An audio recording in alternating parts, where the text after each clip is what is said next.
Have you ever feared that someone is watching you? On October of 2019, the Japanese hotel chain HIS Group apologized for ignoring warnings that its in-room robots were hackable. The hack was revealed on Twitter by a security researcher who warned the hotel that the bedbots were easily accessible. This vulnerability allowed individuals to remotely view video footage from the devices using a streaming app. This meant that the in-room robots could potentially have been used to make a candid live stream of the customers in the hotel. But camera bots are only a small example of the growing interface between technology and privacy. On the one hand, we have computer vision systems like those embedded in the glasses of Chinese police forces or in public cameras.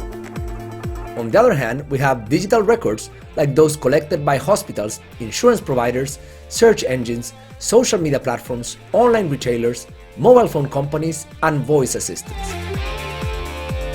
What both computer vision systems and data-driven platforms have in common is that they often use the data they collect to train machine learning algorithms. This tells us that when it comes to privacy, we need to worry about both the data that can be revealed and the information that can be revealed by the models built on this data. When it comes to data privacy, people are concerned about the possibility of identifying individuals or gathering sensitive information about groups. When it comes to models, people are concerned about someone learning personal information by interrogating a model. This includes knowing whether a person was part of the dataset used to train that model. After all, simply being part of a dataset could involve sensitive information. For instance, simply knowing that a person is part of a dataset of cancer patients is sensitive information. These radentification risks are real. A famous story from 1997 involves LaTanya Sweeney, now a professor at Harvard, but at that time a graduate student at MIT.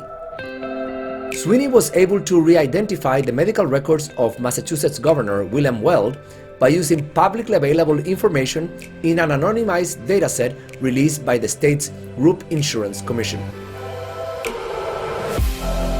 Such re-identification is possible when data entries are characterized by quasi-identifiers such as zip code, sex, and birth date that combine to form unique identifiers.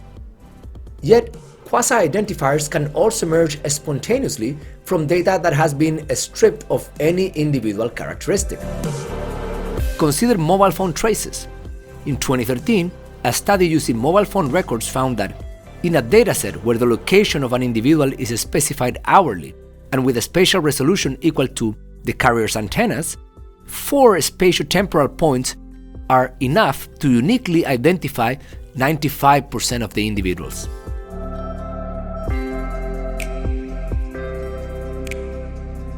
During the last few decades, scholars have proposed several methods to protect privacy. One of these is the concept of K-anonymity, proposed by Sweeney herself. This is the idea that any combination of quasi-identifiers should match at least K individuals. But K-anonymity has a few problems, since identifying a person within a group of K others can also reveal sensitive information. For instance, in a medical record, we may identify someone within a group of 3 people who have been diagnosed with HIV, colon cancer, and lupus.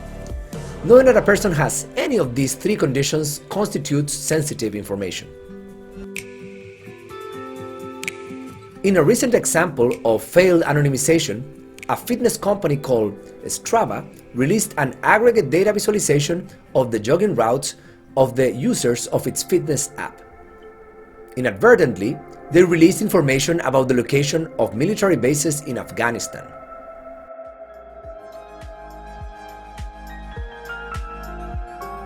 K-anonymity also has other problems, since it cannot be guaranteed when datasets are combined.